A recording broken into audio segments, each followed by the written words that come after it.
কষ্ট করে ত্যাগ তিতিক্ষা করে আজকে আহলে হাদিস যুবকেরাই বাংলাদেশে নির্যাতিত। এরা বাতিলের আমাদের মসজিদ ভেঙে দেয়, আমাদের প্রোগ্রামটা বন্ধ করে দেয়। যুবকদেরকে বলছি তোমরা নিরাশ হবা না, আল্লাহর উপরে ভরসা করে রাসূলের সুন্নাহর উপরে আঁকড়ে থাকো। রাসূল সাল্লাল্লাহু আলাইহি ওয়াসাল্লাম বলেছেন ইন্না মিন ওয়ারাইকুম জামানা সাবরিন লিল মুতামাসসিকি ফি আযুল খামসিনা শাহিদাম মিনকুম, শেষ জামানায় আমার একটা সুন্নাহকে যারা মেনে চলবে আল্লাহ তাদেরকে 50 জন শহীদদের সমান নেকি দিবেন। রাসূলের সুন্নাহকে মেনে চলতে হবে। আজকে এই পাবনা কুলনিয়া এলাকার যুবকদের উদ্যোগে এই মাহফিল, আল্লাহ তুমি এই মাহফিলকে আমাদের জন্য কবুল করো, বিচার মাঠের নাজাতের উসিলা হিসেবে কবুল করো। যারা অর্থ দিয়ে, শ্রম দিয়ে, মেধা দ্বারা, আর বাংলাদেশে 1971 সালের পর থেকে বাংলাদেশে যত নেতা হয়েছে আপনার প্রায় হলো সেকুলার নেতা, দাঁড়িয়েওয়ালা হোক আর টুপিওয়ালা হোক, সবাই এক একটা সেকুলারের গোলামি করে আর গেছে। এরা সেকুলার বুঝেন? আপনি কয়েক মিনিট সময় দেন, আপনাকে সেকুলারটা বুঝাই, বাংলাদেশের রাজনীতিটা আপনাকে একটু বুঝাই। গণতন্ত্র বুঝেন, ডেমোক্রেসি বুঝেন, সেকুলার বুঝেন, ন্যাশনালিজম বুঝেন, ক্যাপিটালিজম বুঝেন, কমিউনিজম বুঝেন। আরে আপনার মুসলিম নেতা ও তো রাজনীতি করতে পারত, রাসূল সাল্লাল্লাহু আলাইহি ওয়াসাল্লামের রাজনীতি, কিন্তু ও কেন ইহুদি খ্রিস্টান রাজনীতি করলো? ইহুদি খ্রিস্টানের এই পচা বস্তা পচা মতবাদ, ওটাই হলো ন্যাশনালিজম, জাতীয়তাবাদ, ওটাই হলো সেকুলার ধর্মনিরপেক্ষতাবাদ। বাংলাদেশের এই রাজনৈতিক অধিকাংশ নেতারাই ছিল সেকুলার। এদের আকীদা কি ছিল? সেকুলারের সংজ্ঞায় বলা হচ্ছে secularism is the belief that religion should not be involve in the organization of society education. বাহ, কি চমৎকার সেকুলারদের আকীদা! সেকুলাররা বলছে যে সেকুলার এমন একটা বিশ্বাসের নাম, মানে ধর্ম নিরপেক্ষ। ধর্মকে, ইসলামকে কোনো সংগঠনে ঢুকাতে দেওয়া যাবে না, কোনো সমাজে ঢুকাতে দেওয়া যাবে না, শিক্ষা ব্যবস্থায় ঢুকানো যাবে না। তাই তো সেকুলাররা বিগত 50 বছরে শিক্ষা সিলেবাসে মুসলমানদেরকে শিখাইছে মানুষ হলো বান্দরের জাত। তাই তো ওরা শিখাইছে সমকামিতা, তাই তো ওরা শিখিয়েছে সমকামিতা, তাই তো ওরা শিখিয়েছে মানুষ বানর থেকে এসেছে। অথচ মানুষের স্রষ্টা কে?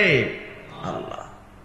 সেকুলাররা তাদের আকীদা যে শিক্ষা জীবনে ঢুকাতে দেওয়া যাবে না ইসলাম, সমাজে ইসলামকে ঢুকানো যাবে না, religion should not be allowed to come into politics, it is merely a matter between man and God. এই সেকুলারদের আকীদা কি জানেন?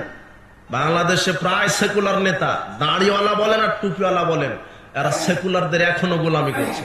তাই তো তোমার নেতা বলছে যেহেতু আমি সেকুলার রাষ্ট্রের নেতা তাই আমাকে সবকিছুই করতে হয়, এই জন্যই গণতান্ত্রিক পদ্ধতিতে মেনে নিয়েছে।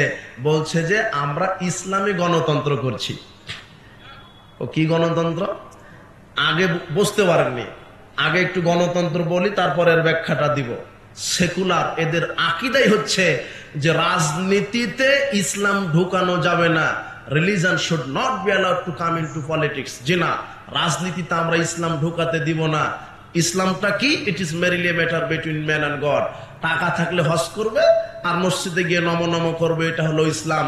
রাজনীতিতে যদি আমরা ইসলাম ঢুকাই তাহলে তো আমরা আর দুর্নীতি চুরি করতে পারবো না, বড় বড় বোতল খেতে পারবো না।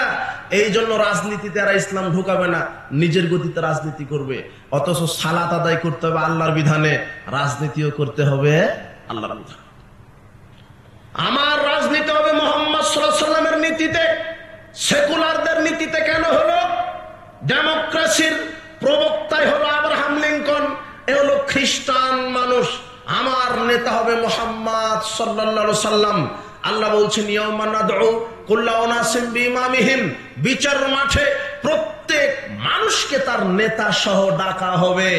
আপনি দুনিয়াতে যেই নেতার আদর্শ মানবেন, বিচার মাঠে আপনি কোন নেতার পিছনে থাকবেন? ওই নেতার পিছনে। এই আয়াতের তাফসীর করতে গিয়ে ইবনে কাসির বলছেন হাদা আখবারু শারাফিন নাস বিল হাদিস লিআন্না ইমামাহুম নবী সাল্লাল্লাহু আলাইহি ওয়াসাল্লাম।